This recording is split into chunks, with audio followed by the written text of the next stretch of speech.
আমার নাম মোহাম্মদ মিরাজুল ইসলাম, কৌশা ইউনিয়ন বিএনপির সাবেক সাধারণ সম্পাদক এবং বর্তমান কৌশা ইউনিয়ন বিএনপির সদস্য সচিব।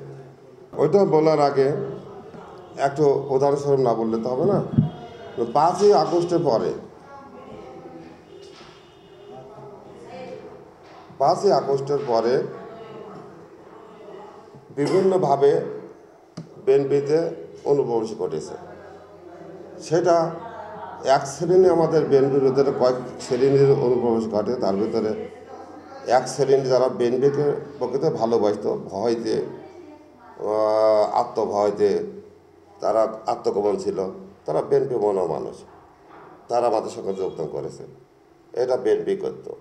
এক শ্রেণী আছে তারা যে বিভিন্নভাবে রুট পরিবর্তন করে, যখন যে সরকার আসে সেই সরকারের আনুগত্য স্বীকার করে। এ একটা বিএনপি, এ একটা বিএনপি এক শ্রেণীর মানুষ। আর একটা আছে যারা প্রকৃতভাবে কোষানোর বিএনপিকে ধ্বংস করার জন্য আওয়ামী লীগ সহযোগিতায়, আওয়ামী লীগের ইন্ধনে একটা শ্রেণী আছে, তারা আমার কোষানোর বিএনপিকে ধ্বংস করতে চাচ্ছে। এবং তার ভিতরে অনেকেই আছে, যেমন হানিফ জমারতের কথা আমার কাছে উঠাইলেন। হানিফ জমারত কিন্তু কীভাবে বিএনপির ভিতরে অনুপ্রবেশ ঘটেছে, কে বা কারা ঢুকাইছে, কেন আসছে, এই বিষয়ে আমি এবং আমার সভাপতি এবং কোষায়নের কোনো নেতাকর্মী আমার মনে হয় না কেউ জানে, আমিও জানি না ওরা কীভাবে এই বিএনপির ভিতরে তালিকাভুক্ত হয়েছে। তো এদের তালিকাভুক্ত হওয়ার কারণে বিএনপির ভিতরে কিছু আমরা অনেক বিএনপি ত্যাগী নেতাকর্মী যারা আমরা 5ই আগস্টের আগে কেন্দ্র ঘোষিত প্রত্যেকটা আন্দোলনে সক্রিয়ভাবে 28 অক্টোবর থেকে প্রত্যেক আন্দোলনে সক্রিয়ভাবে যে নেতাকর্মী আমরা জীবন বাজি রেখে আমার তারুণ্য প্রতীক তারেক রহমানের নির্দেশে, মির্জা ফখরুল স্যারের নির্দেশে আমরা বিভিন্ন জায়গায় আন্দোলনে অংশগ্রহণ করছি। আমরা জীবনে বাঁচবো কি মারা যাব এই চিন্তা তখন ছিল না। একই চিন্তা ছিল আমাদের বেঁচে লাভ কি। আমার এমনিতে মা বেগম খালেদা যদি তার একটা সন্তান, 2টা সন্তান বিসর্জন দিয়ে আমাদের সাথে আমাদের নিয়ে যদি সন্তান মনেকে ধরে রাখতে পারে, আমাদের জীবনটা কী যে ওই মাকে আমাদের মুক্ত করতে হবে। তখন ছিল এই একটা সাধনা, বাসনা। তো সেই মাকে মুক্ত করতে চাই। এখন দেখছি 5 আগস্টের পরে বিএনপির ভিতরে আমরা ত্যাগী নেতাকর্মী যারা, তারা অনেকেই একটা কনসেশনভাবে হয়ে গেছে, অর্থাৎ অনুপ্রবেশকারীরা সক্রিয় হয়ে উঠছে এবং তারা বিভিন্নভাবে আমাদের বিএনপিকে বিভ্রান্ত করার জন্য, কোষানোর বিএনপিকে বিভ্রান্ত করার জন্য, আমাদের ভিতরে একটা গৌরবান সৃষ্টি করার জন্য তারা তৎপরতা চালিয়ে যাচ্ছে। এই তৎপরতা তো কোষানোর বিএনপিতে তারা কখনো ঠাঁই পাবে না। আমি শক্তভাবে সেটা প্রতিবাদ করছি এবং আমার নেতাকর্মীদের আমি ইতিমধ্যে সমস্ত জায়গায় আমি তাদের সজাগ করেছি যে আপনারা সজাগ থাকেন। বিএনপির ভিতরে বিএনপিকে ধ্বংস করার জন্য অপর একটা পক্ষ বিভিন্ন কলা কৌশল বিএনপির ভিতরে অনুপ্রবেশ করার চেষ্টা করছে। আপনারা ধৈর্য ধরুন, আপনারা অবস্থানে আপনারা কঠোরভাবে থাকুন। আমাদের ঊর্ধ্বতন কর্তৃপক্ষের নির্দেশ যখন আসবে আমরা তখন সে কাজ করব। তো আমাদের দেখুন, আমাদের নেতা অধ্যাপক শহীদ ইসলাম, ওনার গুণগানের কথা বলি শেষ নাই।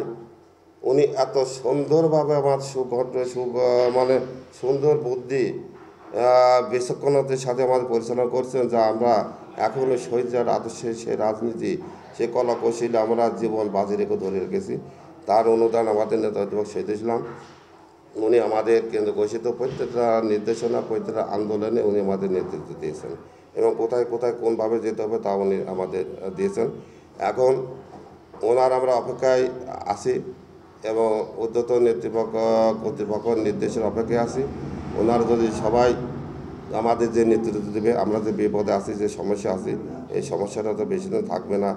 বিএনপি এখন একটা খুব একটা ভালো পজিশনে আছে তাও নাই।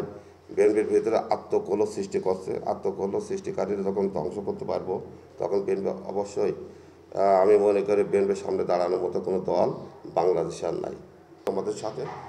তারপরে যখন হচ্ছে বিএনপি সরকারের পতন ঘটল, আমরা যখন আমেরিক পাওয়ারে গেল, তখন আমাদের পর যে অত্যাচার নির্যাতন শুরু হয়ে গেল, ওনারা তখন বাঁচার কারণে তখন আওয়ামী লীগের সঙ্গে যোগদান করলো। যোগদান করে দুইজন সহসভাপতি পদে পদোন্নীত হলেন, হানিফ এবং জুমারুল। সহসভাপতি পদ আওয়ামী লীগের ইউনিয়ন সহসভাপতি পদে ওরা তালিকাভুক্ত হলেন এবং বিএনপির বিপক্ষে তখন অনেক কথাই বলল, অগ্নি সন্ত্রাসী, বিএনপির চরিত্র নাই, বিভিন্ন বক্তব্য দিয়ে বিএনপি থেকে ওরা পদত্যাগ করল। এখন হঠাৎ করে দেখছি তো তালিকাভুক্ত হানিফ সাহেব, হানিফ আমার কমিটিতে। আমি কিন্তু এটা জানি না, আমার কে জানে তা বলতে পারবো না। আমার পাশের চেয়ারে এখনো বসার তার না, সে সুযোগ পাইনি, আমি সুযোগ দেইনি। যেহেতু আমি তাকে না আনার জন্য আমি এখনও একমত আছি। এবং ওরা হানিফ যে কীভাবে জুমারত হানিফ, একটা কথা বলি, জুমারতকে আমি ইতিপূর্বে দেখেছি ধানের আটি নাই, ছোটো ছোটো আটি, আটির ভেতর লাঠি ঢুকাই দিয়েছে। লাঠি ঢোকাই দিয়ে দেখছি যে আমরা কুষ্টিয়া দিয়ে আমরা সম্মেলন গেছি, সম্মেলনে এক সাইডে দাঁড়াইয়ে শহীদ কে বলে জিয়া নাই, জিয়া আছে সারা বাংলা, কয়েকজন ছেলেমেলে নিয়ে ধানের আটির ভিতরে লাঠি দিয়ে এটা করছে।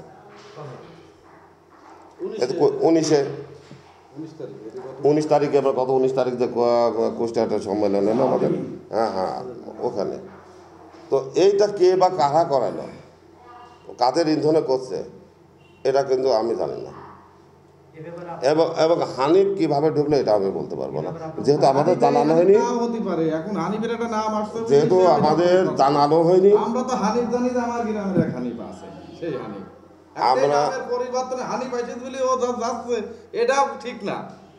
ওই আমার এই জায়গায় যে হানিফ আছে, আমাদের শোনেন, আমাদের 31 সদস্য বিশিষ্ট আমরা দুইজনের নাম আমরা চিনতে পারতেছিলাম না যে এই দুইজন কারা। সেই দুইজনের ভিতর পরবর্তীতে পরিচয় হলো যে সে না, সেই দুইজনও আমাদেরই লোক। এই হানিফ আমার মনে হয় এই গ্রামের যে আমার মাঝিহাটের যে লম্বা পড়া এক হানিফ আছে, ওই সেই হানিফের নাম দিয়েছে, সে বিএনপি করে। কিন্তু এখন ওই হানিফ মনে করছে আমার নাম, এই কারণে ও মনে হয় এই ধরনের করি বেড়াচ্ছে, দলের ভেতর কার্যক্রম সৃষ্টি। আচ্ছা, যদি এরকম দ্বিধাদ্বন্দ্ব হয় তাহলে আপনারা এটাকে ক্লিয়ার করার জন্য যারা এই নামটা হানিফ নামটা ওখানে বসিয়েছে তাদের সাথে আপনি কথা বলেননি যে এই হানিফটাকে? আমি আমার জানার মধ্যে বলছে ওই হানিফ না, হানিফ ওই হানিফি, ওই হানিফি। তো ওই হানিফ কীভাবে অনুপ্রবেশ করলো, কীভাবে তালিকাভুক্ত হলো, আমরা ইউনিয়ন কমিটি আর তো জানি না।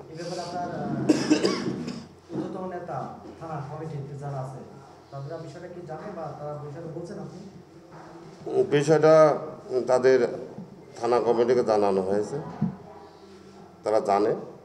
তো কাউন্সিলে পরে এটা ব্যবস্থা হবে। এটা আমাদের নেতাকর্মীদের সমস্ত ইউনিয়ন নেতাকর্মী আমরা এক জায়গায় হব।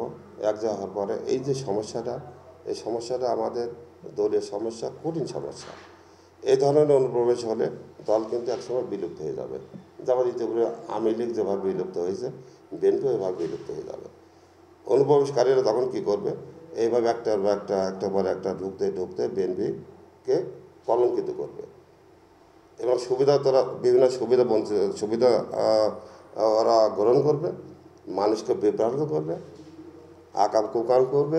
দোষটা বিএনপির ঘাড়ে এসে পড়বে। তখন বিএনপির ঘাড়ে পড়বে, যখন সভাপতি সেক্রেটারি কোষানো বিএনপির ঘাড়ে পড়বে। ওরা যাই করুক দোষ আমাদের। এইভাবে আস্তে আস্তে মানুষ কিন্তু আমাদের থেকে পিছু হটবে।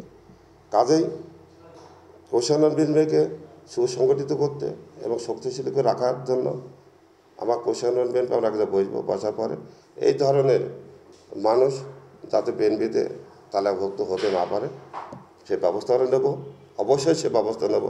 এবং হানিফকে আমাদের কমিটি থেকে ওকে মাইনাস করার প্রবল চেষ্টা আমি চালাবো।